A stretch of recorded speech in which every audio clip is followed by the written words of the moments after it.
Hello everyone, welcome to my channel. My name is Xony, and today we're going to have some more stories from Reddit. But before we start, it would be so much appreciated if you would subscribe to my channel, like the video if you enjoy it, and maybe leave a comment down below. These simple clicks would mean a lot to the future of this channel and really reward the effort that I put in every day. And now without further, let's go. Now let's get into the story. My wife and I have been married for 3 years. Before we got married, Cecilia and I had been dating for a year and a few months. I met her at a bachelorette party, and she was the younger cousin of one of the guys I met there. His name was Andrew, and he seemed to be a nice guy. I can't explain why, but something drew me to Cecilia. Although I didn't get to see her well that night until the next day at the wedding. She and her cousin were longtime friends with the groom, and they both flew in from another state to attend the wedding. After the wedding, I tried to talk to Cecilia, but she didn't seem to have my time, so I didn't disturb her anymore. Instead, I got her cousin's contact from the WhatsApp group we belonged to and asked him if he could share his cousin's number, and he did without asking for her permission first. Initially, talking to Cecilia seemed challenging, but I kept calling her, and in the end, she agreed to have a date with me. I am a nurse, so I had a 1-week leave, and I used the opportunity to go to the state she lived in and see her. From getting to know her, I discovered she worked with a marketing organization and had been working there for 3 years. We both realized we were single as we talked more, but Cecilia was not ready for a relationship. Her ex-boyfriend dumped her for an older, wealthier woman, and since then, she has been struggling with an abandonment mentality. However, I knew that no matter how she looked tough outside, she was just a delicate flower inside, and with the right amount of love, care, and attention, she would blossom and break through her barriers, so I did my best to shower her with all of that, even as friends.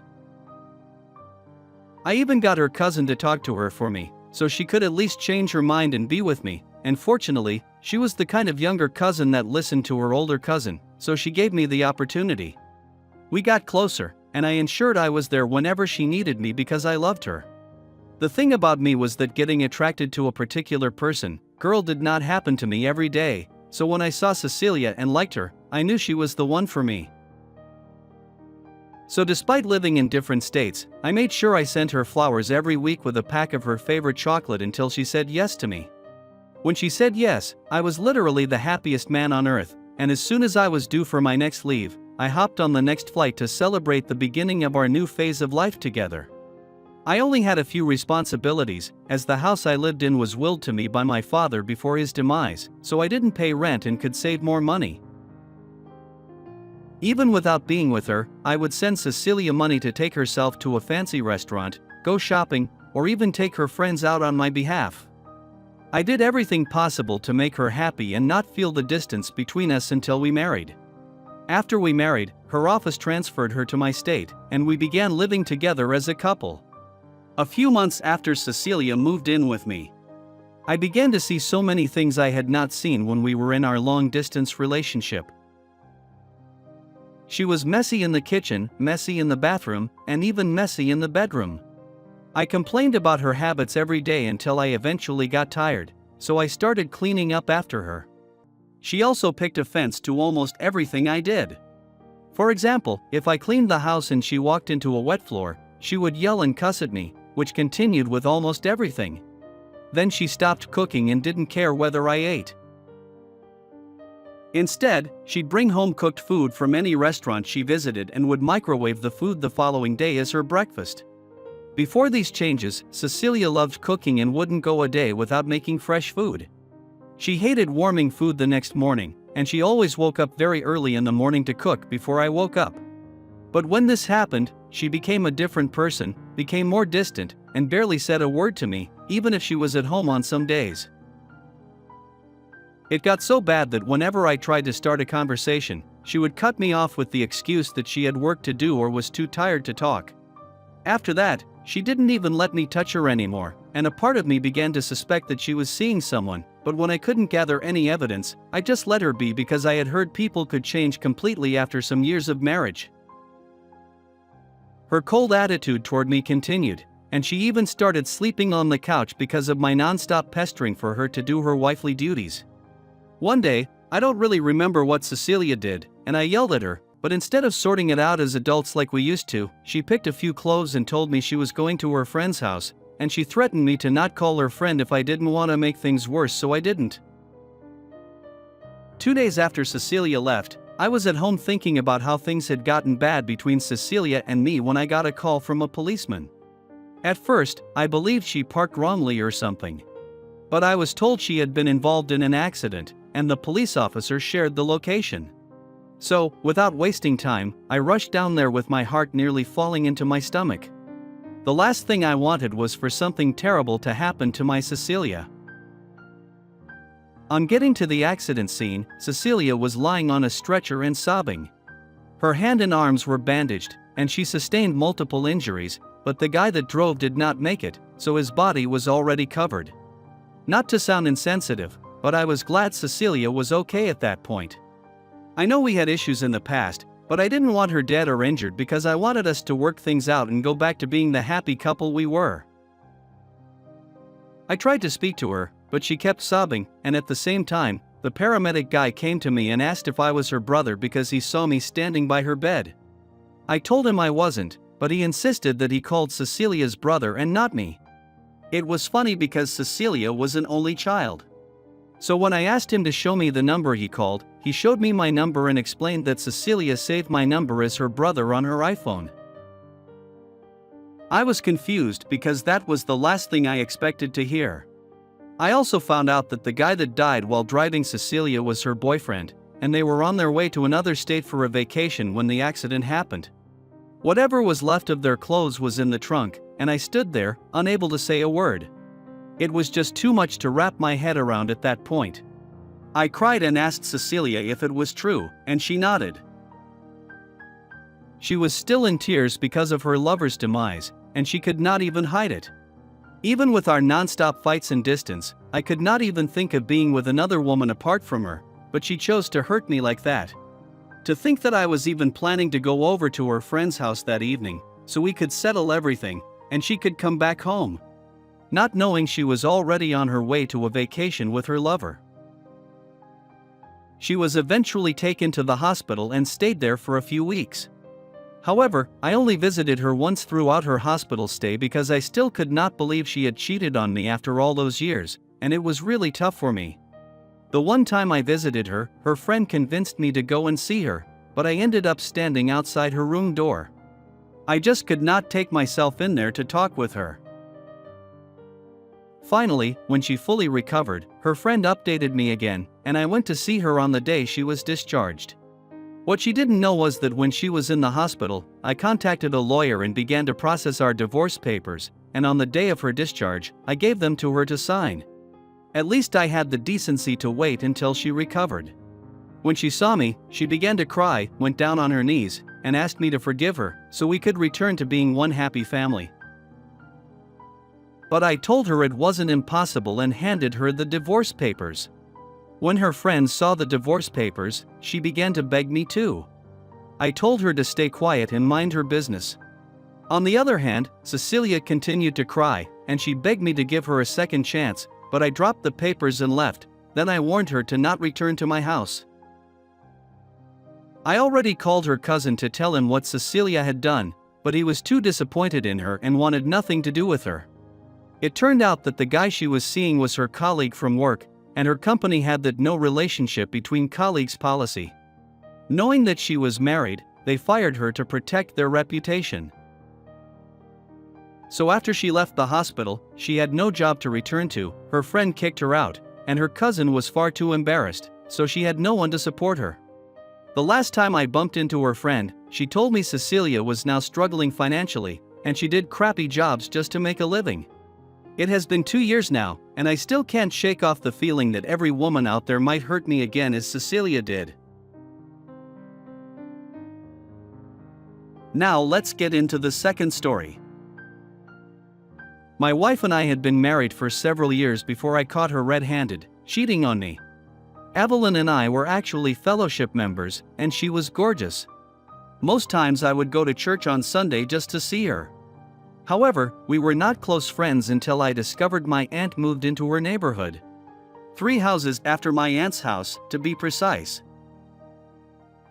As of that time, we were just teenagers, and we weren't close friends like I said earlier because I wasn't exactly the kind of guy she would love to associate with. About 4 years later, my aunt died from cancer, and I stopped visiting the neighborhood and everyone moved on with their lives. But I changed. Something happened to me that I can't share here, and it pushed me to take a different direction in life. I became more serious about my dreams, education, career, and spiritual life. Before this time, I was just a wild young man doing things my peer group did without thinking of the consequences of the future. Luckily, I went to college, graduated, and found a job. Then one day, I bumped into Evelyn on my way back from work. It was a pleasant surprise, and we exchanged contacts. When we were free some days later, we hung out to talk about what had happened in our lives in the past years, and mainly what had happened with me. After our first meeting, we had other hangouts together and slowly the love I had for her rekindled, and when I felt the time was right, I asked her out and she said yes. We dated for 2 years, and Evelyn and I never got intimate in the whole 2 years. I was a changed guy and didn't want her to think I was with her because of her body.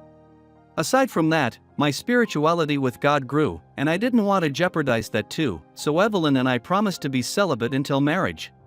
Eventually, we got married and got intimate on the first night of our wedding, but somehow, I felt like Evelyn was not enjoying my husband's duties, no matter how much I did. She did not say a word to boost my ego or anything. She just stayed there like she was waiting for me to get over and done with, which continued for almost 3 years. We wanted to have kids early because I didn't want to have a 15-year-old son at 50. But no matter how much we tried, she couldn't conceive, which worried us. Meanwhile, there was this uncle of Evelyn whom she was so fond of, her mother's younger brother. I had seen her around him several times as a teenager, so I believed he was her favorite uncle. This uncle of hers, Jesse, used to visit us a lot after we got married, and I didn't have an issue with that because both of our families were welcome to the house. They didn't need permission before coming, because Evelyn was always at home. Evelyn's father was not in her life, and I had the first-hand experience of growing up without a father or an uncle I could look up to. So I didn't want to ruin their moments. So, most times, I would go shopping for Jesse to show him that I appreciated how he looked after my wife and raised her to be the God-fearing woman she was, or so I thought. Also on some nights, Jesse was allowed to sleep over at our place if he stayed so late, and I never said no, because I began to see him as my father. All along, I never noticed anything unusual between the both of them. I knew they were close, and almost every weekend, Evelyn would invite her uncle, Jesse, to come over. The only thing I complained about was how she told him about everything that was happening in our lives. There was even a time when Evelyn and I had a terrible fight, and she called Jesse to come and pick her up and ended up spending the night there. After that was settled, we had no issue that would require her to leave the house anymore. Also, if I felt like Jesse was visiting too much and I'd barely had time to spend with Evelyn, I would suggest taking her somewhere, but she would end up inviting Jesse alone, so I stopped doing that. Throughout these 2 years, nothing suspicious happened until one fateful Friday. That Friday, I was about to return from work when I found out that my 15-year-old car had broken down, and I had to call my usual car company to take it and fix it, so I took a taxi home. Our 3rd anniversary was around the corner, and I had already made plans to take Evelyn's car to the next stop. Evelyn on vacation. It was meant to be our first, but I decided I could get her flowers in advance. So to do that, I asked the taxi driver to drop me at a flower shop a street away from where we lived, and I got the flowers and walked back home. As I climbed my front porch, I heard strange sounds coming from my living room, and I was shocked. At first, I believed Evelyn was watching adult movies, but it didn't sit well with me because it was unlike her, and the sounds I heard sounded more natural. Finally, when I could not control my thoughts anymore, I pushed the door with force, and when it opened, my eyes saw the unbelievable. I didn't even know when the flowers fell out of my hands. When they saw me, they jumped up immediately and scrambled for their clothes. I screamed so loud, and tears dropped uncontrollably from my eyes. That was the worst kind of heartbreak and betrayal I had ever gotten. I would never believe that Jesse and Evelyn could be a thing, and at that point, their closeness began to make sense to me. I understood why he was always around her and at my house, and why she couldn't go a single day without calling him. It wasn't because he was like a father figure to her, but because they were cheating on me. Evelyn began to cry and started to beg me, but I was so disgusted, and I didn't even want to look her in the eye. Evelyn eventually left with her uncle, and they were so embarrassed at how the neighbors gathered to look at them. After she left, she tried to call me multiple times, but I blocked her, and she didn't return to the house because of the embarrassment. Later, I discovered that she had been having an affair with Jesse since she was young, even while we promised to save ourselves for each other. Also, the whole time Jesse visited my home like it was his, they were cheating on me, and I even bought him gifts to appreciate him, and I treated him with so much love. Around the same time I resigned from my job, I contacted a lawyer who helped process the divorce papers. In the end, we divorced and went our separate ways. The wound I got from that heartbreak has not healed since then. Today would have been our 4th anniversary, and I think it's better to share this here to lessen the burden I've carried for so long. I hate her so much for doing this to me. It would have been way better if she didn't come into my life to hurt me like this, and I hope she gets her karma. As for her family, I don't know what happened when her family found out, and I don't care, but I hope everyone sees her as a monster.